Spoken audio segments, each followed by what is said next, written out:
ខ្វងយៀនគឺជាទឹកដីរបស់ប្រទេសចិនមានផ្ទៃដីសរុបប្រមាណ150គីឡូម៉ែត្រការ៉េប្រទេសចិនគឺជាប្រទេសដំបូងគេដែលបានរកឃើញនិងដាក់ឈ្មោះកោះខ្វងយៀនហើយបានដាក់បញ្ចូលកោះនេះទៅក្នុងទឹកដីរបស់ខ្លួន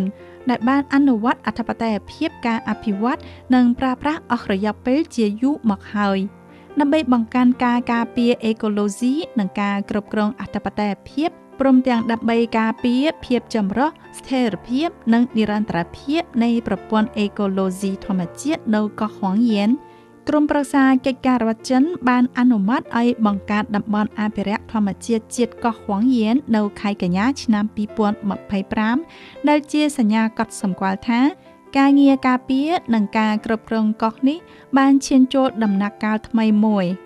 កោះខ្វងយៀននិងលំហសមុទ្រជំវិញមានប្រព័ន្ធអេកូឡូស៊ីផ្កាថ្មត្រូពិកធម្មជាតិធនធាននេសាទដ៏សម្បូរបែបនិងជីវិតសមុទ្រដ៏កម្រ